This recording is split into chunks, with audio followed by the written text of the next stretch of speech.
I cannot tell you how many grieving clients, grieving students I have worked with through the years who have said, I feel like my grief is making me self-centered, or I've been accused of being selfish or making my loss all about me. Is this true? Is this real? Is there something to being selfish in the aftermath of loss? So I want to dig into this topic. Is grief really selfish? And my answer might surprise you.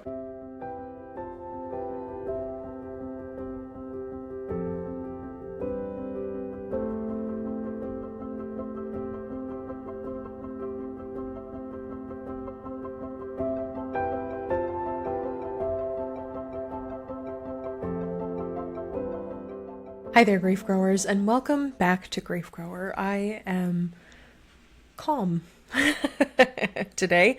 I don't know if you can hear this outside where I am, but I am recording in the middle of a thunderstorm, so my hope is that there is some sort of ASMR rain thunder sound happening in the background as you listen to this, and that is something that is soothing to you as it is for me.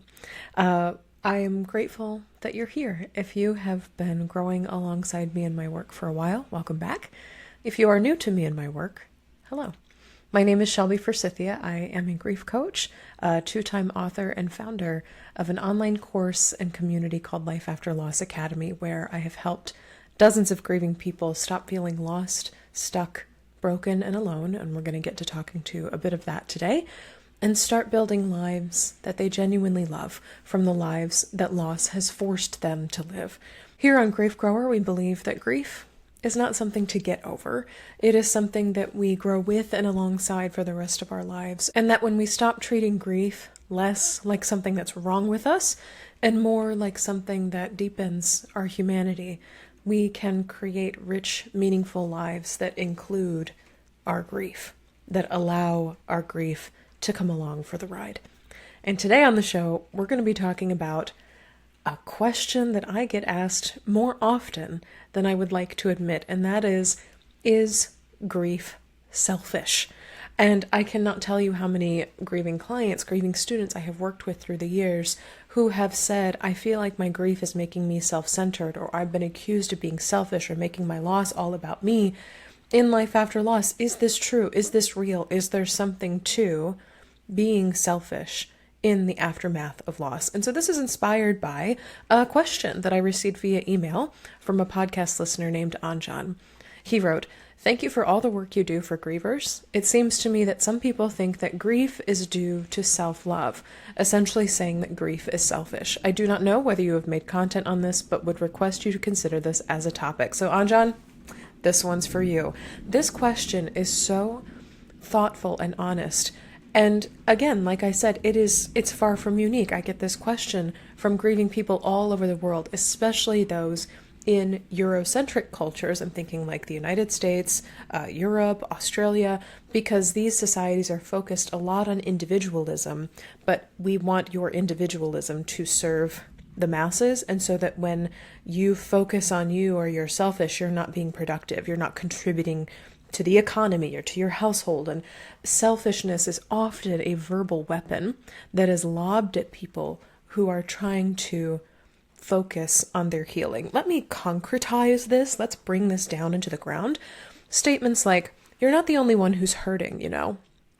Can we talk about something else for once? Well, I didn't say anything when my dad died. I just powered through. If you really loved them, you'd celebrate their life instead of wallowing. Oh, people just use grief as an excuse to be lazy. The implication under all of these statements is that you are somehow selfish for grieving, you are making your loss all about you, or that you are not grieving correctly. And these statements sort of fall under this icky umbrella of shame that says you're making this loss about you. The details of your loss, how you're getting through it, this conversation, you are monopolizing it and controlling it and taking hold of it in a way that I don't like. So I'm going to point the conversation at you and accuse you, griever, of being a selfish person. So I want to dig into this topic. Is grief really selfish? And my answer might surprise you. If you've been around my work long enough, you may have received an email to this effect. Yes, I believe grief is selfish. But before you turn this podcast off, not in the way that you think. Here's the thing. Grief, to me, is selfish in the same way that tending to yourself after a natural disaster is selfish. When a natural disaster like a flood or a tornado or a hurricane or an earthquake or a wildfire or a snowstorm, something tears through your life, it makes sense that you were focused on your home, your power outage, your broken windows, your next meal. Yes, you have an awareness of your neighbors and your friends and your larger community that has been impacted by this disaster, but largely your focus is centered on you and your small corner of the world because you're the one whose small corner of the world just fell apart. You are not selfish in society standards for being upset that your roof is gone. You're the one who has to deal with it. It makes sense that you are self-centered. It makes sense that you are the focus of your life right now. You are the one, in the wake of your loss, making decisions about next steps, while also figuring out how to survive the moment that you are forced to live in right now, because you are simultaneously the center of the chaos and the one who is responsible for rebuilding from it. People on the outside might say shitty things like, well, at least you got some time off work, or other people had it worse, but that doesn't change the fact that your life, the life that belongs to you, the life that you were living here on planet Earth, just got turned upside down in a very major, life-altering, probably permanent way. Grief is self-centered. Grief is selfish because the weight of it is personal. The fact that your grief is all about you is not, or should not be, a source of shame. It is a recognition of humanity. Like, yes, my grief is all about me. The person I love is gone, or the life I thought I was building vanished, whether slowly, bit by bit, or overnight.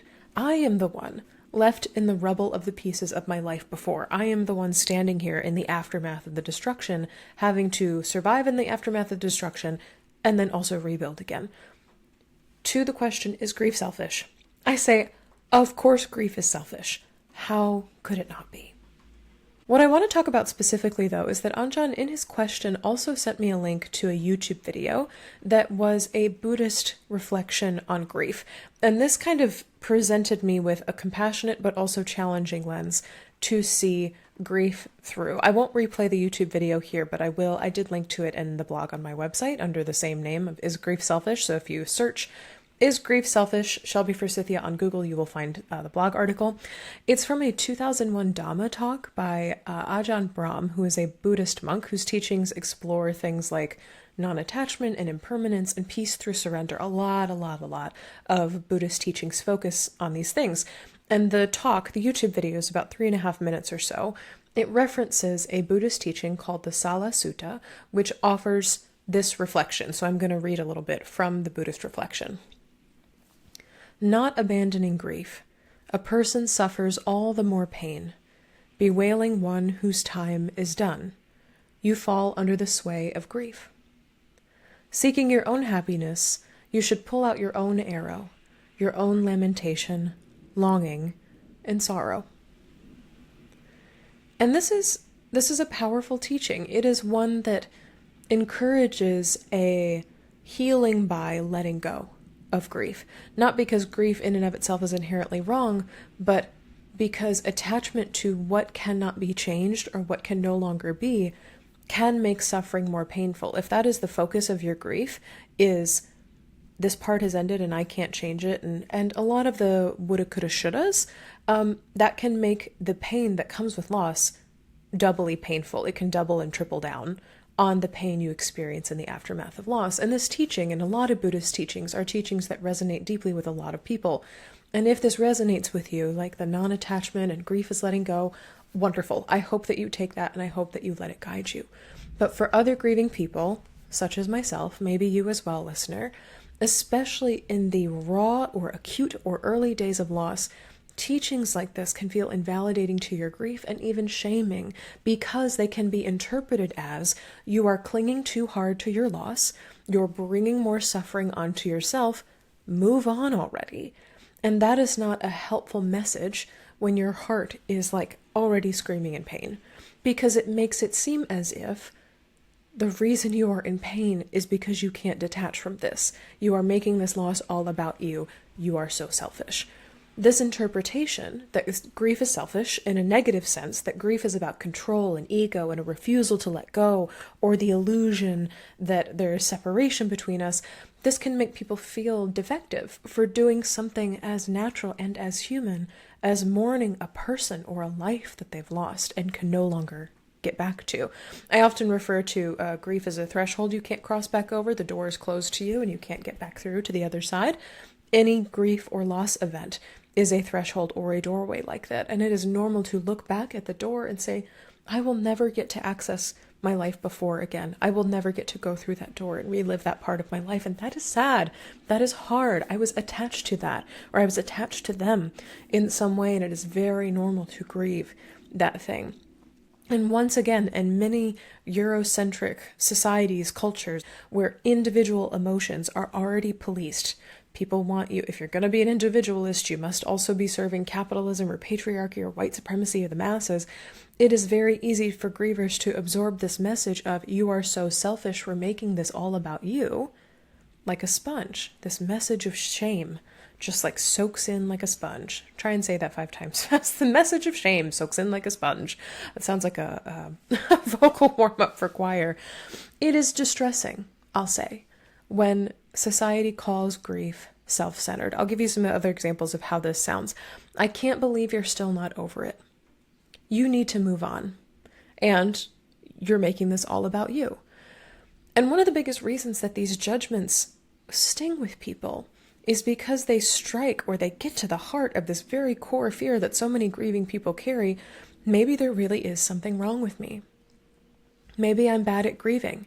Maybe my grief or my loss or my feelings about it make me so other from other people that I no longer belong to my family or my friend group or my community group anymore, because they all think I'm too weird or too sad or too self-absorbed or too angry or too selfish for grieving. And when your grief doesn't look acceptable to other people, when it takes too long, when it gets too loud, when it becomes too inconvenient for other people to carry, society, friends, family, loved ones, the media, bosses, coworkers, calls it selfish. But to my brain, from my perspective, as a grief coach and person who's been doing this work, and as a griever who's been grieving for going on 12 years now, at least, in my view, this is not a reflection of your grief or something being wrong with you. It is a very clear mirror reflection of society's inability to sit with pain and death and uncertainty and vulnerability. Something is not wrong with you. Something is wrong with all of this. Still, society, we do not do grief well yet. We're getting there. Baby steps. But society does not do grief well yet. Its current solution still is to point at grievers and call them selfish when they are grieving normally. I do want to touch on this topic, though, going back to like the Buddhist ego death non-attachment sentiment that Anjan shared in this email, and answer the question, kind of a secondary question, is grieving about ego? Because some people or philosophies or religions might argue that grief is really just the ego's way of saying, this should not have happened, I did not consent to this, I want my person back, and I want to be in control of my life, not God and not fate. And yes, absolutely, grief can have this flavor, this existential of like, why is this my life? Why me? I am a cursed person, I want all of this back, and I should be in charge of my life and not this other being I have belief in, and not fate and not destiny and not pointlessness, not nihilism. But if this is a part of your grief, I kind of have to say, like, so what?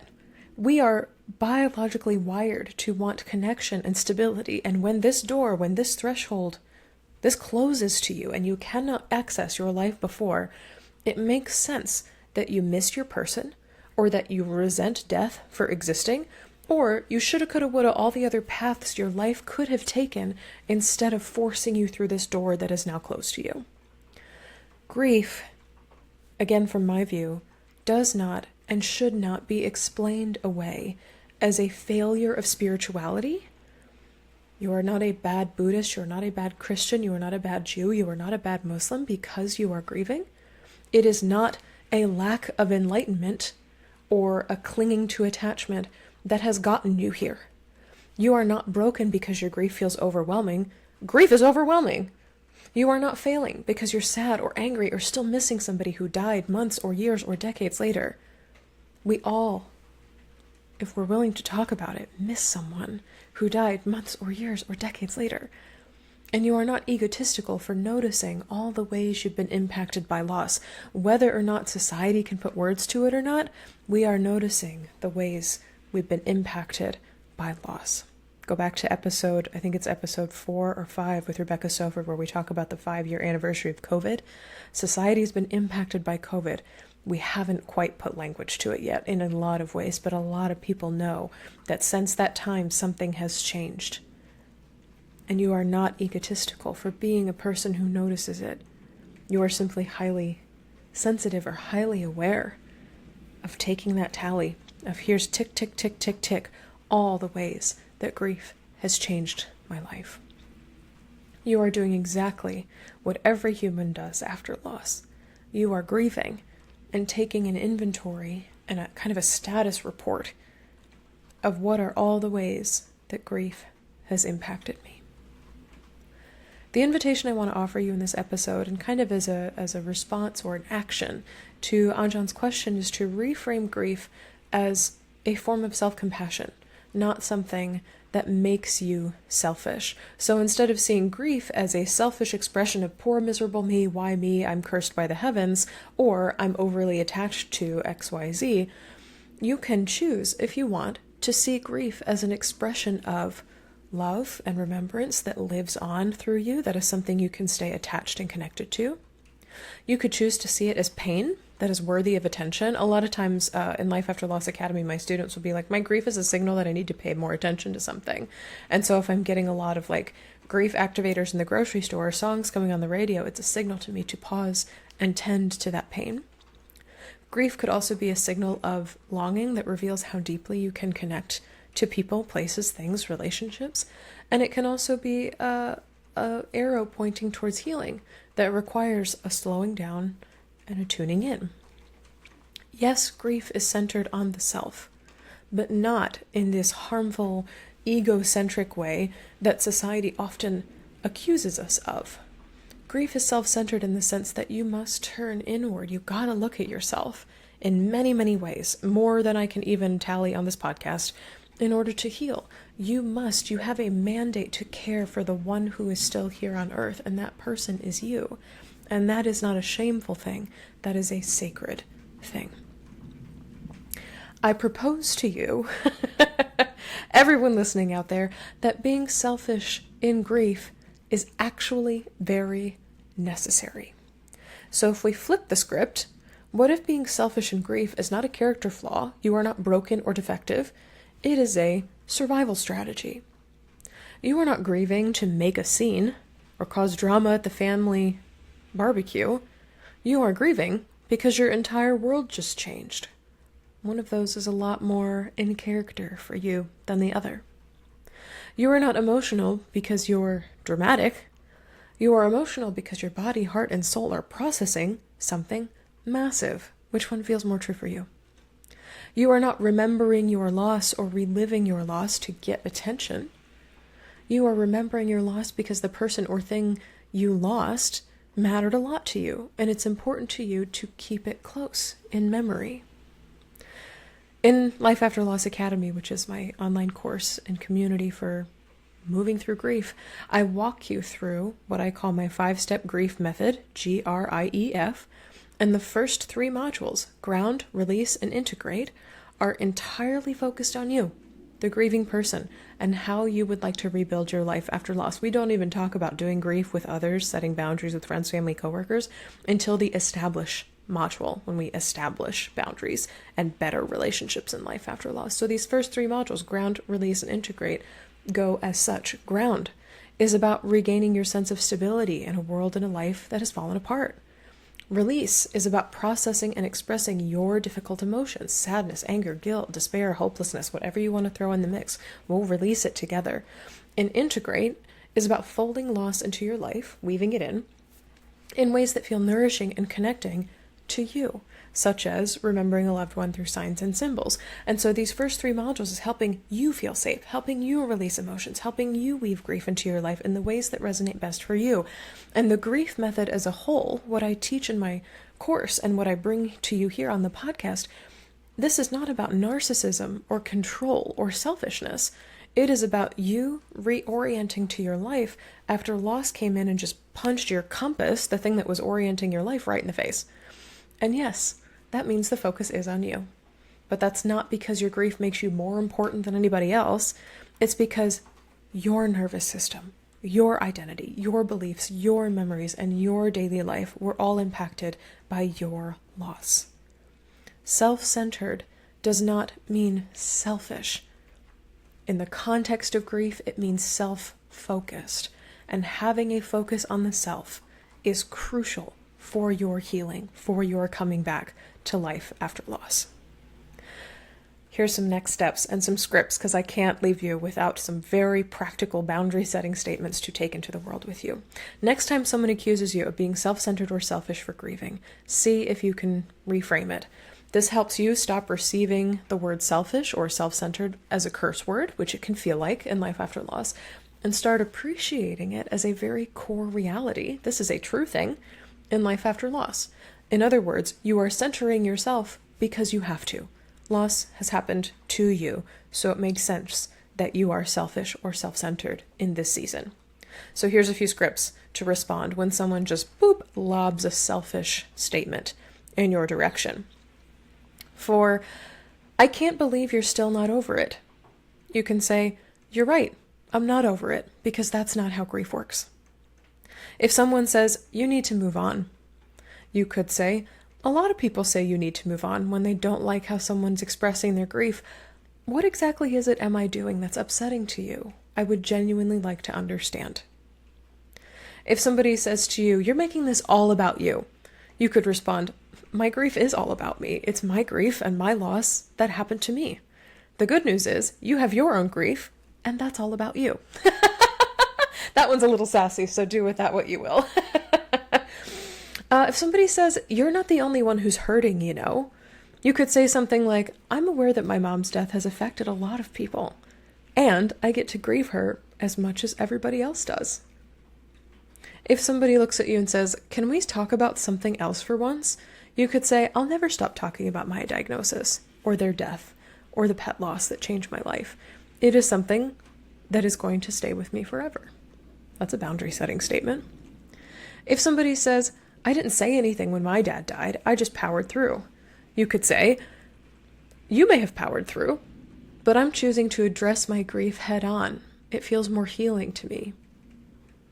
If somebody accuses you of being selfish by saying, if you really loved them, you would celebrate their life instead of wallowing, you can say, I can celebrate their life and feel sad that they're not here. I am capable of having more than one emotion at a time. And finally, if somebody says to you, people just use grief as an excuse to be lazy, I encourage you to say, laziness isn't real, and I can't believe you just said that.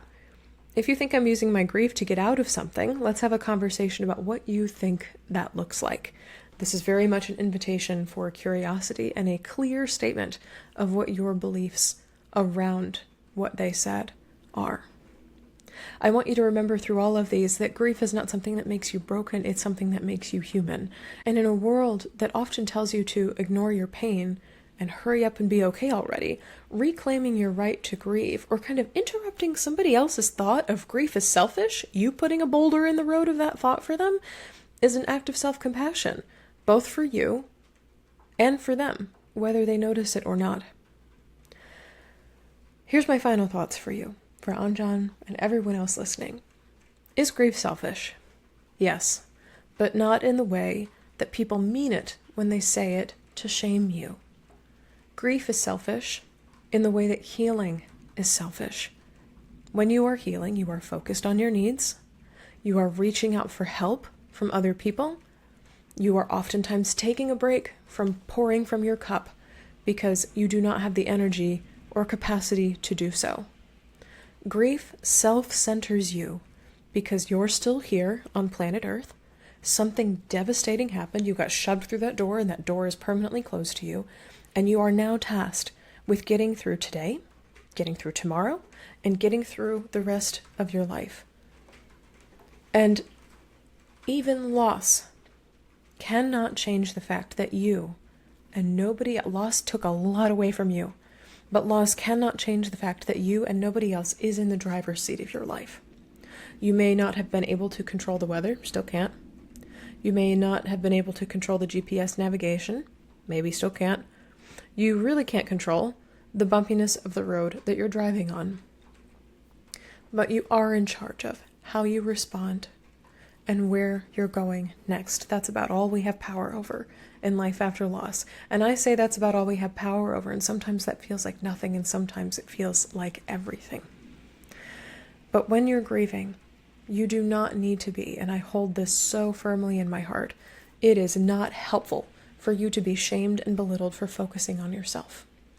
You need to be encouraged by the people surrounding you to dive deep into your losses, to your stories, to your values and your heart as you pursue this process of putting the pieces of your life back together in the way that makes the most sense for you. In other words, you need to be allowed to explore who loss is turning you into without harmful, hurtful labels like selfish slapped across you.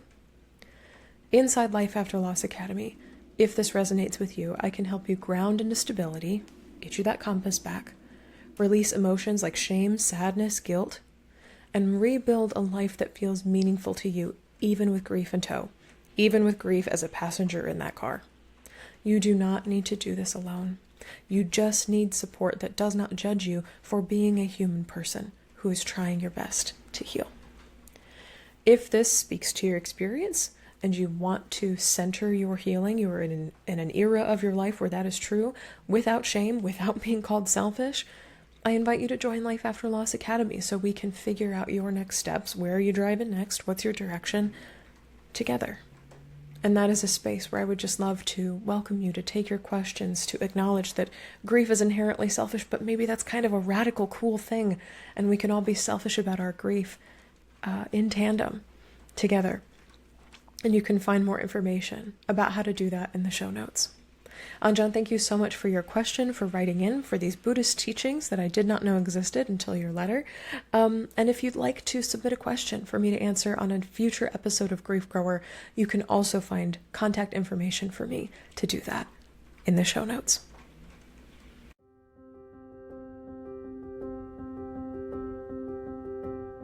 That's all for this episode of Grief Grower. Thank you so very much for joining me today. If you're looking for grief support beyond this show, you can find free workshops, blog articles, and my signature What's Your Grief Support Style quiz at shelbyforsythia.com/links. If this podcast felt validating, comforting, educational, or otherwise helpful to you in your grief, please subscribe and leave a review on Apple Podcasts or Spotify. And be sure to share this show with a friend, because you never know what someone you love is going through. A very, very big thank you to the Grief Growers community for supporting the show on Patreon. If you'd like to join them and help me keep this show free from ads for mattresses and delivery kits, because grief is hard enough without commercials, head to patreon.com/shelbyforsythia. As a supporter, you get to help me choose new topics and guests for the show, and you're the first to get behind-the-scenes access to all of my upcoming projects, like my new book coming out in 2026. Grief Grower is hosted by me, Shelby Forsythia, and the theme music is composed by Addie Goldstein. Until next time, Grief Growers, I see you. I am so proud of you and the work that you're doing in the world, and I love you. Because even through grief, we are growing.